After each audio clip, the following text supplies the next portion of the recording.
Last season, we got introduced to this guy, the man in yellow.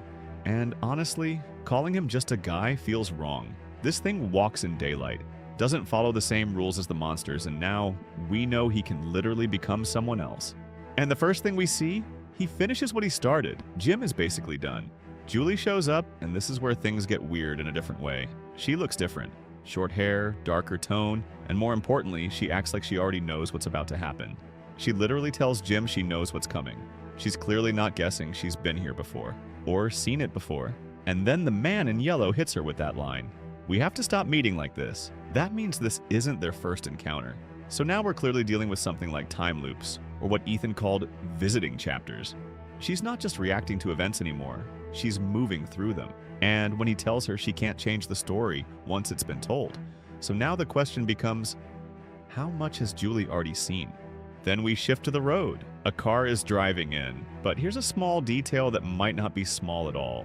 The plate looks like it says Eloise, and if you remember, Eloise is Victor's sister.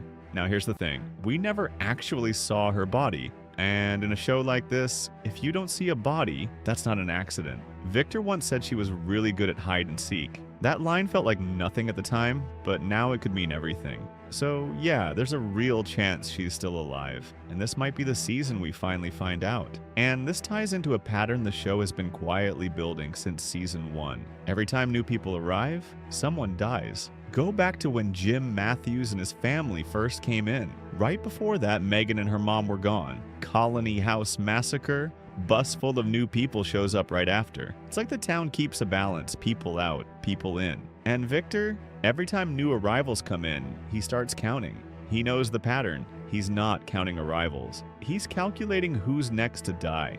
Maybe that's why he suddenly wants to make his dad move in with him to protect him. Now we cut to Fatma. Let's just say she's going through it. She's starting to connect things that most people don't want to even think about. The monsters, they weren't always monsters. They used to be human. And not just that, they made a deal. They sacrificed their children for eternal life. That changes everything. Because now the horror isn't just external, it's human. Ellis takes her away, trying to calm her down, but the damage is already done. Meanwhile, down in the tunnels, Kenny goes looking for Boyd, and instead Boyd finds him. Then Smiley shows up smiling, and not just alive, relaxed, casual, like nothing ever happened. That creepy smile, that calm voice, it's almost worse than before. And for Boyd, Kenny being there with him confirms that it is not in his head. Smiley is real. And when Boyd tells Kenny that this is what Fatima gave birth to, that's the moment everything connects. What's happening in this town isn't random, it's a system. Back at Colony House, things are just as messy. Sarah goes full psycho mode on Elgin, and yeah, it's brutal. She literally takes his eye out. No soft way to say it. But in her mind, she's protecting Boyd. She thinks this place is trying to corrupt him the same way it did to her. So she crosses that line again. Elgin ends up laid out, one eye gone, while Christy tries to fix what she can. And Acosta standing there with empty bullets, that's almost symbolic. Protection that doesn't actually protect. Then we see the man in yellow again, walking through the forest like he owns the place. He finds a suitcase buried underground. And not just any suitcase. This looks exactly like the one Tabitha found in the tunnels. Same design, same idea. And remember, he told Jim that Tabitha wasn't supposed to dig there. So now it's clear, those tunnels, that's his space, or at least connected to him. He opens the suitcase and starts changing clothes, basically preparing to become someone else. As we see later, he transforms into Sophia, a 15-year-old innocent-looking girl. Whatever he is, the real change is deeper than that. Finally, we come back to Boyd. He goes to the sheriff's station and starts counting bullets. Not to fight, but to give people a choice. That says a lot about where he is mentally. He's not planning to win anymore. He's planning for the worst. And when Kenny says there are 47 people left in town, that number really sinks in. Because 4 and 7 keep showing up everywhere on this show. We saw it on the radio during the night they spent in the RV. In the cave, we saw a drawing with the 4 birds on the left and 7 on the right. Father Kotri also tells Sarah, what if we're living the 74th book? It might be the threshold to move to another chapter. It's not coincidence anymore. It feels like a checkpoint. Like the town is moving towards something, and 47 is just another step closer to whatever the endgame is. We go back to the woods, and this is where things quietly start connecting. Tabitha Matthews is walking back from the bottle tree after everything she just saw. The Angkui kids, the whole Miranda connection, that's not small information. That's the kind of thing that should change how you see everything. She links up with Julie and Ethan. But here's the detail that matters. This Julie is not the same Julie we saw at the beginning. That version of Julie already knew what was going to happen to Jim. This one, she has no idea, no memory of it, which pretty much confirms we're dealing with multiple timelines or versions of her moving through different chapters. So when people say story walking, it's not just a theory anymore, it's happening. Tabitha realizes Jim hasn't come back yet, and right as they're about to enter the house, boom, a car crashes straight into the sheriff's station. Classic from Entrance. Inside, we've got a priest barely alive, and his daughter Sophia in the passenger seat, injured but conscious. And this is where a small detail becomes a big one. The book that ends up saving Sophia's life? It's a Bible. Now remember what Father Kotri said earlier. You can find all kinds of books in this town, but not a single Bible, which makes no sense because the Bible is literally the most printed book in the world. So the fact that Sophia arrives with one, that's not random, that feels planted. Like it was meant to enter the town at this exact moment. They managed to get Sophia out, and with help from Randall suggesting the wrench, they opened the driver's door and rushed the priest to the clinic. And Sophia plays her role perfectly.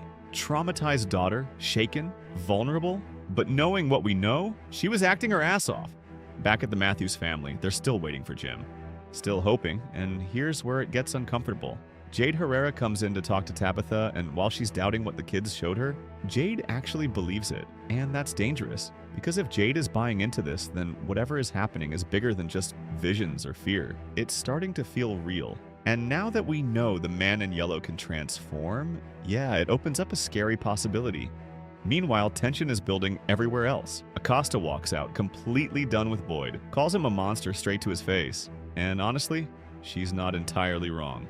Boyd crossed a line with Elgin. He chose his family over the town, and while most people would probably do the same, that doesn't erase what it cost. Donna even brings up the real problem. How do you explain this to everyone else? Because sooner or later, people are going to start asking questions. Acosta heads to the diner, and then the jukebox kicks in. Bring in the clowns. Yeah, there's no way that was coincidence. That jukebox was basically saying, "Ma'am, the badge isn't helping. Go put on something else." Honestly, this jukebox might be the best roaster in town because she literally changed right after the song. So yeah, she might end up being one of the people who escalates things instead of calming them down.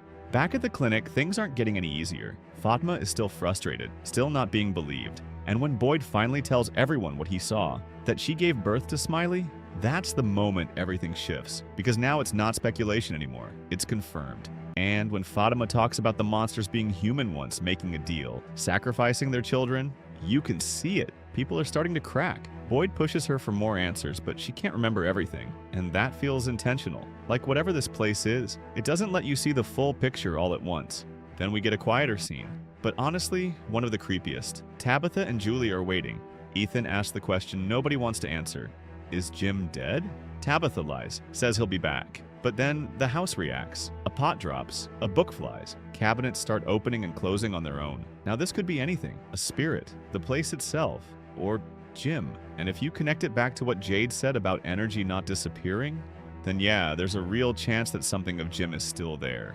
Not alive, but not gone either. Over at Colony House, Boyd is falling apart slowly. He's realizing something most people don't want to admit. This place is rigged. No matter what they do, it pushes back harder. Christy calls him out, tells him to get it together because people depend on him. And Ellis, for someone whose main skill is usually standing in the background, he might actually be the only thing keeping Boyd from completely breaking. That scene feels like more than just a father-son moment. That's Boyd holding on to the last reason he still has to keep going. Now we get to Sophia, and this is where everything flips. She asks Kenny for a phone, plays the innocent role again, even prays with him. But the moment she's alone, she goes to the priest, puts her hand on him, and tells him to wake up. And he does. Just like that. No medicine, no logic, just control. And that confirms it. She's not normal. Then we see what actually happened. The priest didn't arrive with her, he picked her up. And in the car, she causes him to have a seizure, crashes the vehicle, and sets everything up. This wasn't an accident. It was planned. And then the final piece. We see the man in yellow with the suitcase,